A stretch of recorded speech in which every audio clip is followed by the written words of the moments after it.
మరో సంస్కరణకు శ్రీకారం చుట్టింది. జూన్ 1 నుంచి రేషన్ సరుకులు షాప్కే వెళ్లి తెచ్చుకోవాలి. కేవలం వృద్ధులు, వికలాంగులకు మాత్రమే ఇంటింటికి రేషన్ అందిస్తారు. ఇంటి దగ్గరే అందించేలా జగన్ ప్రభుత్వం చేపట్టిన విధానం నచ్చలేదనే ప్రజాభిప్రాయంలో తేలిందన్నది ప్రభుత్వం మాట. పనులు మానుకొని వెళ్లి తెచ్చుకోవటం వల్ల కూలీ నష్టపోతున్నామనే వాళ్ల మాట ప్రభుత్వానికి వినపడలేదు.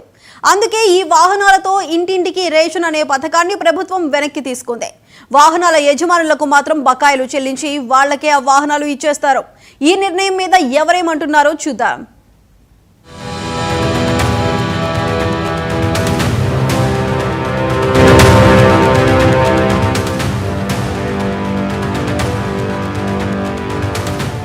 ఆంధ్రప్రదేశ్లో 29,000 చౌక దుకాణాల ద్వారా బియ్యం సహా ఇతర నిత్యావసర సరుకులు పంపిణీ చేసేవారు. కార్డుదారులు వాళ్లకు వీలున్నప్పుడు వెళ్లి రేషన్ తెచ్చుకునేవాళ్లు.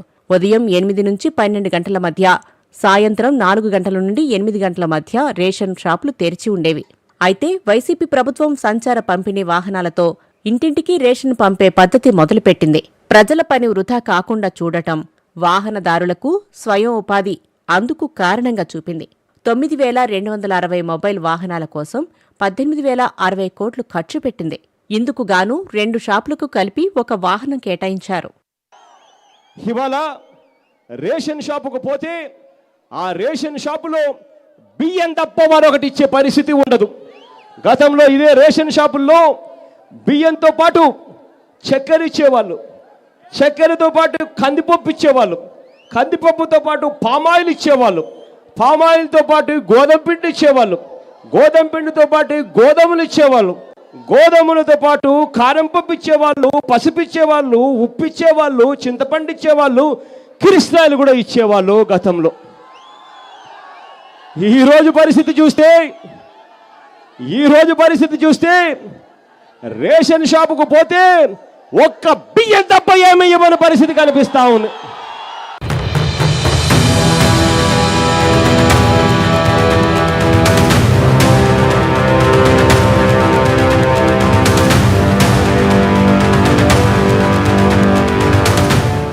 అయితే ఈ విధానం మీద ప్రజల్లో సానుకూలత వ్యక్తం కావటం లేదన్నది కూటమి ప్రభుత్వ అభిప్రాయం. పంపిణీ వాహనదారులకిచ్చే డబ్బు, డీలర్ల కమిషన్ కలిపి భారంగా తయారైందని భావించింది. ఐవీఆర్ఎస్ ద్వారా ప్రజాభిప్రాయ సేకరణ జరిపినప్పుడు 30% మంది రేషన్ అందటం లేదని చెప్పడం కూడా ఈ పథకం మీద పునరాలోచనకు కారణమైంది. దీన్ని రద్దు చేస్తూనే 65 ఏళ్ల పైపడ్డ వాళ్లకు, దివ్యాంగులకు మాత్రం ఇంటి వద్దకే రేషన్ అందించే పద్ధతి కొనసాగించాలని నిర్ణయించినట్టు మంత్రి మనోహర్ ప్రకటించారు. ఈరోజు క్యాబినెట్లో మేము తీసుకున్న డిసిషన్ జూన్ 1వ తారీఖు నుంచి ఫేర్ ప్రైస్ షాపుల ద్వారానే పీడిఎస్ రైసు లబ్ధిదారులందరూ కూడా చేరవేసే విధంగా నిర్ణయం తీసుకున్నాం. దీంతో పాటు 65 సంవత్సరాల కన్నా ఎక్కువగా ఉన్న వయసులో ఉన్న వృద్ధులకు, అదేవిధంగా దివ్యాంగులకు డోర్ డెలివరీ జరిగేటట్టు ఈరోజు ఒక నిర్ణయం తీసుకున్నాం.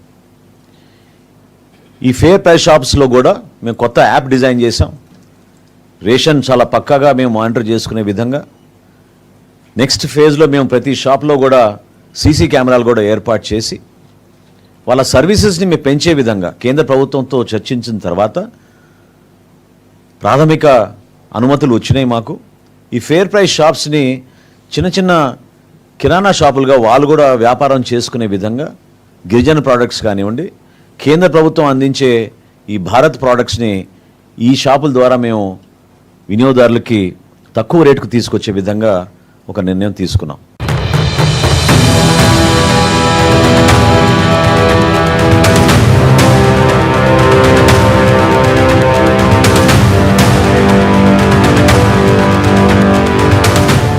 అయితే పేద ప్రజలు రేషన్ కోసం ఒకరోజు పని మానుకునే పరిస్థితి ఉందని, దీన్ని దృష్టిలో పెట్టుకుని ప్రారంభించిన పథకాన్ని నీరుగార్చడం తగదని మాజీ పౌర సరఫరాల శాఖ మాజీ మంత్రి వైసీపీ నాయుడు చెల్లబోయిన వేణుగోపాల్ తప్పుబడుతున్నారు. ప్రభుత్వం నిర్ణయం తీసుకుంది.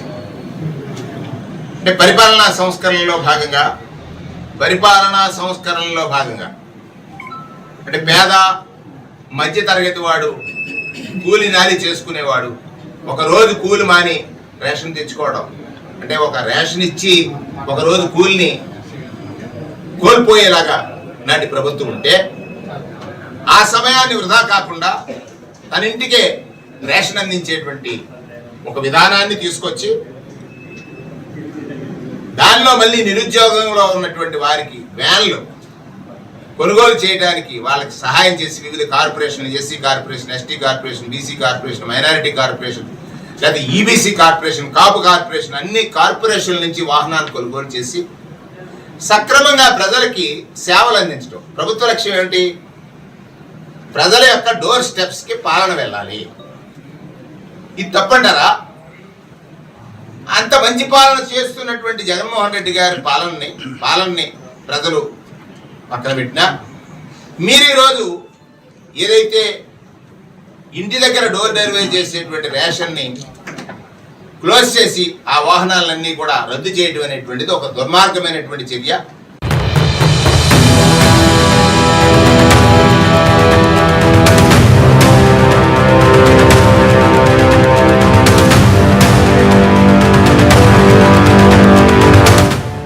జూన్ 1 నుంచి కొత్త విధానం అమల్లోకి వచ్చేలా ఆంధ్రప్రదేశ్ కేబినెట్ నిర్ణయం తీసుకుంది. కొత్త విధానం ప్రకారం ప్రతి నెల 1 నుంచి 15వ తేదీ వరకు చౌక ధరల దుకాణాలు ప్రజలకు అందుబాటులో ఉంటాయి. ఇప్పుడున్న 9,260 వాహనాలు వాటి లబ్ధిదారులకు బదలాయించేలా ప్రభుత్వం నిర్ణయం తీసుకుంది. కొత్త విధానాలతో ఒక్క ఉమ్మడి కృష్ణా జిల్లాలోనే నెలకు ₹1 కోటి చొప్పున ఆదా అవుతుందని అధికారులు అంచనా వేశారు.